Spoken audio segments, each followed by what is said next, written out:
On a dark night in the early 800s M30, a group of armoured knights rode through a twisted and tangled forest. They were on the hunt, armed and armoured in ancient and barely understood technology left over from an earlier age, pledged to hunt down the weird and dangerous creatures that inhabited the deepest parts of the forest and that preyed on the nearby villages. Their leader was a hero of great renown, the most famous scion of a warrior order centuries old and steeped in tradition, but as they crept into the depths, the knights had no way of knowing that all that tradition was about to come tumbling down around them. For the creature they were about to find was no twisted monster, but one of the 20 Primarchs, lost for decades in the dark forests of the world called Caliban. Hi gang, I'm Arbiter Ian, and this is Horrible Heretics.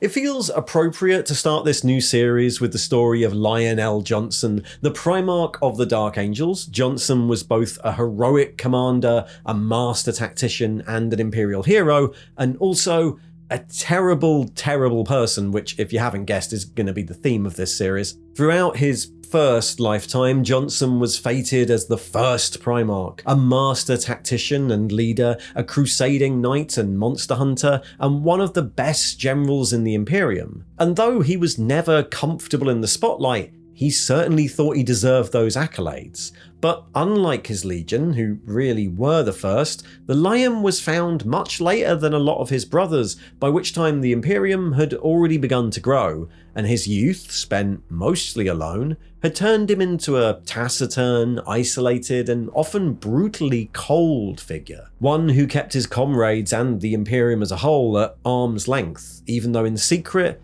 he thought it should have been his to command. Like all the Primarchs, Lynn Elgonsen was created in a test tube under the Himalayan mountains on Terra during the Unification Wars, as the Emperor of Mankind tried to unify the war-torn planet Earth after 5,000 years of isolation in the Age of Strife. The Primarchs were made from a mixture of the Emperor's genetic material, the genetic material of another perpetual, Erda, and a healthy dose of warp magic. They were intended to be new generals for the Emperor's ultimate armies, the genetically engineered Legiones Astartes, superhuman geniuses, loyal commanders, and eventually just and fair rulers in some cases, who could lead the Great Crusade out across the galaxy, unifying the disparate strands of humanity under the rule of the Imperium, while the Emperor completed his Webway project on Terra. But at some point during the development of the Primarchs, disaster struck, and the 20 capsules were caught in a warp rift that may or may not have had something to do with Erda, who was, like many people, horrified at the scale of the Emperor's plans. The capsules and the infant Primarchs they contained were scattered across the galaxy, many coming to rest on worlds containing human societies that had themselves been isolated since the fall of Old Night 5 millennia before. The first capsule, containing the infant JONSON, came to rest on the world of Caliban in the Segmentum Obscurus. Caliban was a world of dark forests, designated a death world long ago because, it turned out, of the strange and ancient artifact at its core, though nobody knew that yet. Instead, the weirdness of Caliban manifested in the form of great warp-twisted monsters, known as the Great Beasts, and a pervading sense that the forests were somehow alive. It was a dangerous place to live.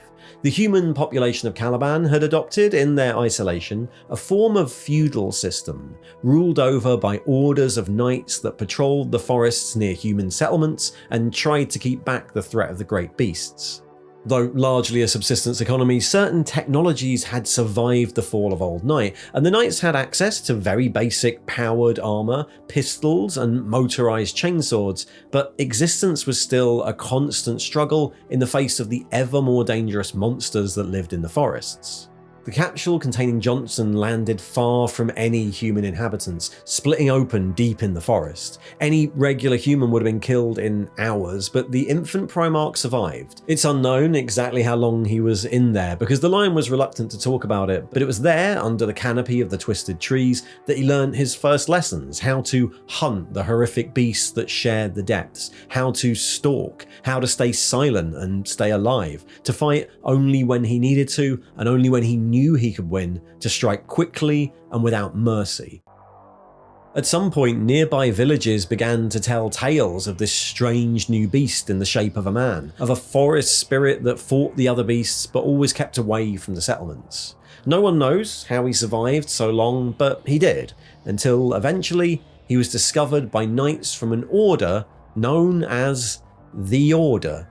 The Order were one of the more preeminent orders of knights on Caliban. They'd been in existence for thousands of years, originating when a single knight had sheltered from beasts in a cave, which had then been rebuilt and reinforced over the years until it became a mighty fortress city known as Ald'Uruk, protected by one of the biggest orders of knights on the planet. And it was a detachment from this order, the Order, ordered to patrol far into the local forests, who first came across the strange visitor. The Primarch was, by this point, far larger than a normal man, covered in matted hair and the dried blood of great beasts, and the knights initially mistook him for their quarry, judging him no different to the other beasts and wounding him with a primitive bolt pistol. But a knight named Luther realised something wasn't right and prevented the rest of the knights from attacking.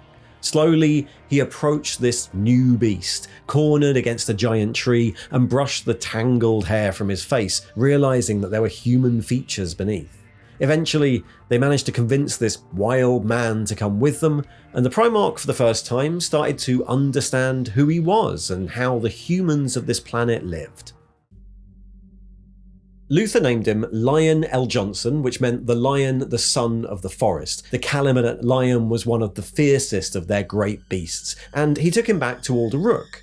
Luther, by this point, was a great hero of the Order, a knight of great renown, but his family had at various points been killed in attacks by the beasts, including his wife and young child, and so he raised the Primarch initially like a son. The lion learned fast, studying in the libraries of the fortress, learning to speak the local language, and training as an aspirant of the Order, though he always remained relatively taciturn and would never really speak of his initial decades in the forest. Like all the Primarchs, the lion grew quickly, and before long he and Luther were the rising stars of the Order, brothers in arms. The lion had an instinctive skill for command, was a superlative warrior, and had a quiet confidence and determination that saw the Order expand with new recruits. Eventually, taking a rare public position, he called for a change in direction, a Great Crusade, to exterminate the great beasts once and for all. The Order, by this point, was huge. Many within the Order and across the other orders agreed with Jonson's plans, including Luther, and the two famous knights put their plans in motion as this new crusade rolled out. The beasts were hunted down into the deepest forests, ambushed as they stopped to feed, their water sources were poisoned and their lairs set ablaze. The lion was always at the forefront of the fighting. Still a quiet figure, he was unused to being a figurehead, and so he threw himself into combat as the heads of dead beasts ranked up on the walls of Ald'Uruk. Under their leadership, the war ground on for 10 long years. When recruits dwindled at the insistence of the lion, the old traditions that said only the nobility could fight were dropped, swelling the Order's ranks with new aspirants. New tactics were developed, recruits trained faster, the crusade evolved, but many amongst the various orders were becoming uneasy with the pace of change.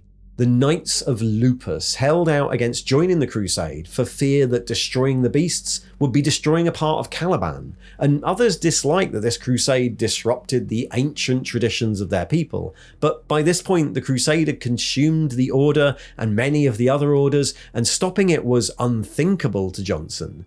Dissenters were killed as traitors. The Knights of Lupus and their holdfasts were besieged by the Order when they were found to be preserving live beasts, and rebellions were put down multiple times. Nothing could be allowed to stand in the way of the Lion's Crusade. Any means necessary were justified if it meant freeing Caliban from the grip of the beasts. Eventually, the Order were victorious. Now the de facto rulers of Caliban, and exhausted from the war, its knights elected Lynn Elgonsen Grand Master of the Order. JONSON, of course, remained distant, accepting the accolade without a fuss and moving on, and hardly noticing if this glory had any ill effect on the man he now saw as a brother, Luther, his star now totally eclipsed by JONSON's. But there was little time for reflection, because soon after the end of the war, an even greater crusade reached Caliban. In 846 M30, the Great Crusade reached Caliban and discovered the Primarch of its first legion. He was the 11th Primarch to be reunited with the Imperium, and they kind of knew what they were doing by this point. Sensing the presence of one of his sons, the Emperor and a small band of scouts from the First Legion descended to the planet and met with the Primarch. The Emperor preceded by 500 warriors drawn from what was then known as the Host of Death. The Lion ritually dueled a cataphracti armoured champion, but in truth, he knew that he had a deep connection to this shining figure and readily swore fealty once he learnt of the Emperor's plans. This done, the Imperial delegation proceeded to Alderuk for a more formal, impressive, and stage-managed arrival. The Emperor's golden ships descending slowly from the skies as Caliban was formally sworn into the Imperium. But again, not everyone was happy with this. Many of the older knights were fearful of the changes planned for the planet as it became a new vassal of the Imperium. Assassination attempts were even made on both the Lion and the Emperor by dissatisfied knights. None succeeded, but it's telling that in the years to come, the Lion made no attempt to preserve Caliban or hold it separate from the Imperium as his own fiefdom, as many other Primarchs did with their homeworlds. Instead, Caliban was turned over to the Imperium for modernization, its forests bulldozed and replaced by great archaeology cities by the Mechanicum, as JONSON made plans to depart on this new crusade to free the galaxy from even bigger monsters. He was given control of his legion by the Emperor, and he renamed them the Dark Angels after an ancient Calibanite myth. He redirected the recruitment processes of the Order, turning it into a vehicle for creating Legion warriors. Existing aspirants, if they were young enough, started the process that would turn them into Astartes, and if they were too old, they were given other augmentations and surgeries to greatly extend their lifespans. The first to undergo these surgeries was Luther, the right hand of the Lion, and in the wake of all this, if resentment grew on Caliban, well, JONSON either couldn't see it or didn't care. The First Legion at this point was scattered and had borne the brunt of decades of campaigning. As the first of the Astartes project to ever see service and the first to depart their solar system, the Legion was considered an ominous force. They held themselves apart from their brother legions and were feared as the angels of death by the mortal soldiers they served alongside, and their years of crusading had seen them fractured, pulled in a million directions as they faced the most horrific Xenos the galaxy could throw at them. In fact, by this point, something of a grim cult of sacrifice had started to infiltrate the Legion. As they were deployed again and again into wars of extermination on the far fringes of the galaxy, fighting alone and trusted with dark weaponry from the Age of Strife, and as they watched other legions reunited with their Primarchs and start to grow larger and faster than they could, a fatalism started to overtake them. And you can find out more about this on my video on the Dark Angels before and during the Heresy, which is up there right now.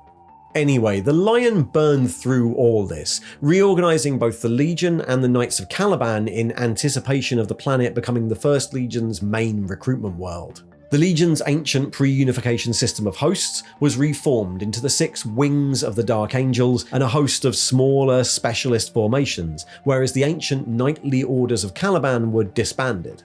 JONSON, fresh from completing his own crusade, took control of his legion faster than any other Primarch had and led them back to the forefront of the crusade, the old fatalism of the original Terran legionnaires replaced by a renewed sense of preeminence. Over the long years of the Great Crusade, Lynn Elgonsen came to be regarded as one of the most skilled commanders the Imperium had ever seen. He was a peerless swordsman, able to match blades with the likes of Fulgrim or Sanguinius, but also a great tactician, strategist, and battle leader. Many of his brothers excelled above him in specific theatres of war, but the Lion was one of those who understood the grand scope of war. He was single-minded and dedicated, often leading from the front, but this single-mindedness could border on the inhuman.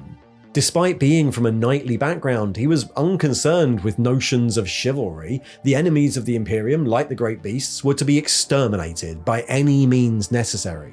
By his own admission, he had difficulty understanding the emotions and feelings of those under his command. Though he was the first Primarch and was considered one of the most skillful commanders of all of his brothers, they often saw him as dour and morose, solitary, secretive, even arrogant, a man who saw things too starkly, without shades of grey. One example of this difficulty was in the story known as the Lion and the Wolf. The Dark Angels had assaulted the rebellious Duran system alongside the Space Wolves Legion, and in the opening act of the war, the leader of the rebels had insulted Leman Russ, Primarch of the Space Wolves, calling him the Emperor's lapdog. Russ swore that he would personally cut the rebel leader's head from his shoulders and planned an immediate assault, but JONSON and his Dark Angels were the larger force and technically in command, and refused the request to attack. Instead, JONSON enacted his own plans, made in secret, and had the Dark Angels conduct their own assault where, on the battlements of the fortress, in full view of Russ, the Lion killed the rebel leader himself. After the battle, Russ stormed into the Lion's command center and punched him in the face, leading to the two brothers wrestling for, apparently, a day and a night. This is from a saga by the Space Wolves, remember? When they eventually separated, Russ began to laugh from the ridiculousness of the situation, but rather than join in, the Lion failed to see any humour and used the moment to knock his brother unconscious while he was laughing. To the Space Wolves, this was considered a cowardly and dishonourable act, but by the time Russ woke up, the Dark Angels had just moved on to the next engagement. In honour of this, every time the two chapters have been deployed together since, two champions have re-fought the duel, though whether this is seen as a friendly ritual or a chance to avenge a past insult varies with the years. The Lion also fought alongside the Space Wolves in the closing acts of probably the Dark Angels' biggest engagement of the Crusade, the wars known as the Rangdan Xenocides. The Rangda were a horrific species of Xenos that inhabited the galactic northeast and whose initial contact with the Imperium in the 830s M30 had resulted in the deaths of 5,000 of the First Legion. When a second great invasion of the Rangda broke out in the 860s, the Dark Angels were at the forefront of the fighting, alongside elements of the Death Guard, Raven Guard, and White Scars. This war was one of the greatest threats to the Imperium ever recorded, eventually spanning 2 decades of the Crusade and leading to the loss of whole legions and even Primarchs, and was only ended after the Lion and 2 other Primarchs deployed at Taxal and the Emperor personally intervened. During the third Rangdan Xenocide, Lynn Elgonsen led the Dark Angels and the Space Wolves in a campaign of extermination across the northeast of the Imperium until the Rangda were wiped out, but the constant wars had massively reduced the prominence of the Dark Angels Legion, as other legions like the Ultramarines started to eclipse them in size. It was during the Rangdan Xenocides that the Primarch Alfarius would first approach the Lion, looking for patronage in return for his future support should the Emperor ever decide to name one of the Primarchs War Master. But when years later a War Master was named, it wasn't the Lion. Though he considered himself eligible by dint of being the Primarch of the First Legion, in reality he was too stoic and secretive to fulfill the role, especially when compared to the charismatic and diplomatic Horus Lupercal. When Horus was named War Master at Ullanor in 0M31, the Lion was said to have cynically accepted the appointment, writing it off as more proof that Horus was the favoured son, which totally doesn't sound like resentment, right? As well as misunderstanding his father, the Lion also had to contend with the changing attitudes of the homeworld he'd basically abandoned. Caliban had been massively changed by the Imperium, and not all the Calibanites were happy with this. The Lion, predictably, didn't really care about any of that, but while his return to the Imperium and his skill as a commander had given a new sense of purpose to the original members of the Legion, some of the Calibanite elements grew discontented. And this discontent even reached as far up the ladder as Luther, who had, over the years, become somewhat jealous of JONSON. He'd been permanently in the shadow of the Lion for decades, constantly trying to prove himself, especially given that, increasingly, the warriors around him were full Astartes, something he could never be, and eventually, his wounded pride started to show. During the Saroshi campaign, Luther discovered a nuclear device that had been smuggled aboard their flagship alongside a diplomatic delegation, clearly intended to assassinate JONSON. He hesitated in defusing it. Though he did come to his senses and disable the bomb, the Lion seemed to have discovered that initial hesitation, and without really any explanation, sent Luther and many of the Calibanites in his command back to their homeworld as a garrison, later stripping them of their fleet elements when they attempted to help Imperial forces nearby in the Zariman Crusade. Luther and his legionnaires, despite successfully raising company after company of new recruits for the Legion, had effectively been exiled on a planet that was fast becoming rebellious against Imperial rule, their Legion and Primarch a distant, uncaring master, a discontentment the dark heart of Caliban would start to take advantage of. When the Horus Heresy did break out, the Lion was in the process of leading the greater part of his legion far away on campaign against the Gordian League, one of the 3 large loyalist legions dispatched to the very edges of the galaxy by the War Master. His initial reaction to the news of Horus's rebellion seemed rather optimistic, to be honest, realizing that Horus would attempt to capture siege weapons that were being produced on the nearby forge world of Diamat. The Lion moved to secure the weapons, but then handed them to Perturabo's Iron Warriors in the hope of strengthening his position as the next War Master. He still had one eye on the top job. Of course, while the Iron Warriors were on their way to Istvan as part of the Retribution fleet sent to punish Horus, they were secretly devoted to the traitor's cause and were about to turn those guns on the Loyalist legions, so maybe that didn't turn out to be the best decision. For most of the middle of the heresy, the Lion would then be trapped on the eastern fringes of the galaxy by the Ruin Storm, and harried and delayed by a long campaign against Conrad Kurz and his Night Lords, sent by Horus to occupy and delay the Dark Angels. This Thramas crusade saw unspeakable atrocities enacted on planets in the region, first by the Night Lords in an attempt to goad the Dark Angels into chasing them, and then by the Dark Angels themselves as the war ground on and the Lion reverted to extermination protocols to flush out the traitors. Midway through the crusade, JONSON also came into possession of the Tukulka device during the Battle of Perditus, responding to a call for aid from the Iron Hands and then requisitioning the device for his own use. In the process, he decided to ignore the Emperor's ruling at the Treaty of Nicaea, reinstating his Librarius department despite the friction that caused in his own legion. The Tukulka was a warp device that allowed his fleets much greater maneuverability, and using it, he did eventually defeat his brother Kurz, but the traitor Primarch escaped into the bowels of JONSON's flagship, the Invincible Reason. JONSON himself would spend 16 weeks in the depths of his own ship, obsessively hunting his brother, all the while journeying to Ultramar to join forces with the Ultramarines under Robuta Guilliman and the Blood Angels under Sanguinius, both of whom were also trapped beyond the Ruin Storm and cut off from Terra.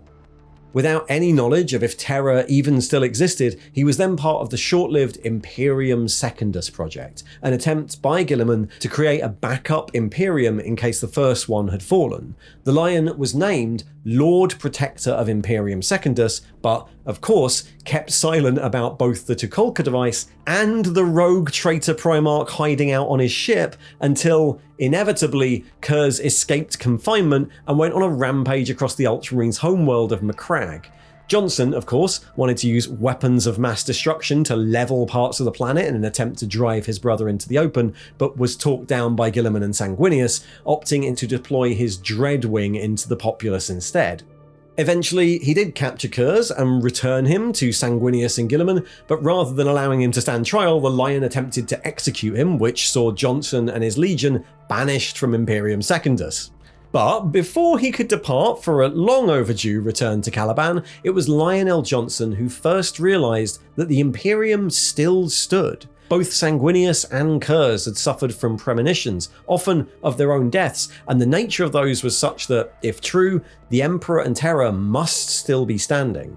With this realization, the Imperium Secundus project was dissolved, and the three Primarchs and their legions finally attempted to push through the Ruinstorm to reach Terra, eventually reaching the central world of Davin and destroying it from orbit, weakening the storm and allowing the Blood Angels to push on to Terra, while the Dark Angels and Ultramarines distracted the traitor forces. In the Lion's case, this meant the launch of a campaign of destruction across the galactic south, enacting vengeance on worlds that had sworn themselves to Horus, and eventually razing the traitor legion homeworlds of Barbarous and Chemos, all while the Ultramarines continued battling through the Ruinstorm towards Terra. Eventually, after briefly recruiting elements of the Space Wolves and Raven Guard to his campaign of vengeance, the Dark Angels fleet reached Terra, but the Lion was way too late to affect the results of the war, arriving long after Horus had been defeated.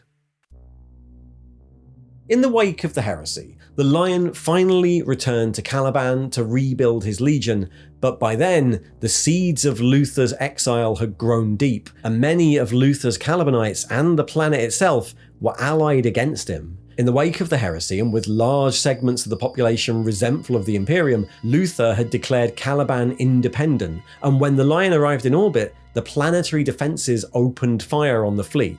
The Lion responded, as always, with destructive force, and unleashed an orbital bombardment so powerful it weakened the integrity of the planet itself, and, in the midst of this, led an assault on his former fortress monastery, the now gargantuan citadel of Alderuk, where he battled Luther in single combat. Eventually, a combination of the orbital bombardment and the titanic energies released by the now corrupted Luther broke Caliban apart, with only the fortress of Alderuk protected by defensive shields remaining intact, as Luther's rebels were sucked into the warp and dispersed throughout space and time. It was this one fragment of Caliban that would become the Rock, fitted with enormous engines as a mobile battle station for the Dark Angels chapter for millennia to come. But in the immediate aftermath, only Luther was found, mumbling that the Lion had been taken away by the mysterious Watchers in the Dark. And after this, records are vague. For the next 10 millennia, legends grew that the Lion slumbered somewhere deep inside the Rock, but near the end of the 41st millennium, he became active once again. Waking after 10,000 years of sleep and led by the Watchers in the Dark, Lynn Elgonsen found himself in a strange mirror Caliban, a forested space that seemed to connect him to remnants of the fallen angels, Luther's old rebels, scattered through the galaxy and now hiding out amongst the planets of the new Imperium Nihilus. He learned to use this dream of old Caliban and started to gather followers, hunting down those angels who'd sided with Luther and judging them, those who passed joining his entourage as risen. The Lion of this 41st millennium seemed calmer, wiser, and less prone to extremes than his younger self, and over time he came to terms with both his actions in the Heresy and learned more about the events of the last 10,000 years. Rumours again started to spread of a mysterious saviour, this time across Imperium Nihilus, of a figure who hunted the forces of chaos, and eventually the actions of the Risen brought JONSON into contact with Commander Dante, Chapter Master of the Blood Angels, now ruling as Regent of Imperium Nihilus. And the two joined forces, but shortly after, the Lion and his Risen were to be reunited with the chapter that bore his ancient legacy. During the chaos plot known as the Arcs of Omen, the demon prince Vashtor the Archiphane reunited the ancient Ouroboros of Caliban, the Tukolka device, and a third ancient artifact in order to create a great and powerful key. As events unfolded above the ruins of old Caliban, the Dark Angels chapter and their successors were drawn in by Vashtor and almost destroyed on its surface as the key reformed.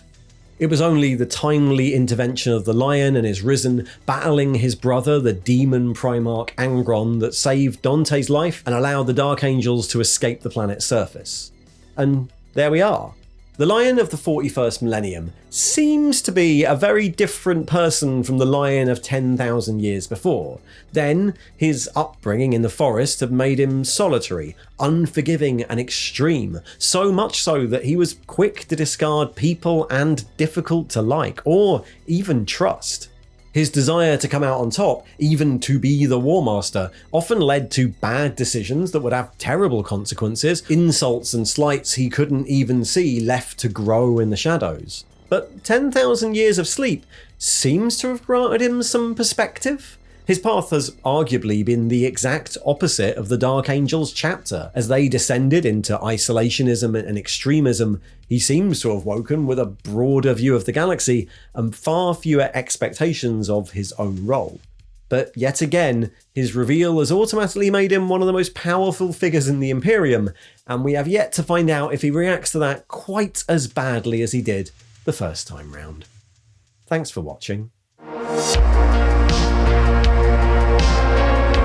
If you'd like to know more about the weird people of the 41st millennium, then, well, there's probably another video popping up to the right there, and if you'd like to support the channel in any way, all the usual stuff is in the thing below.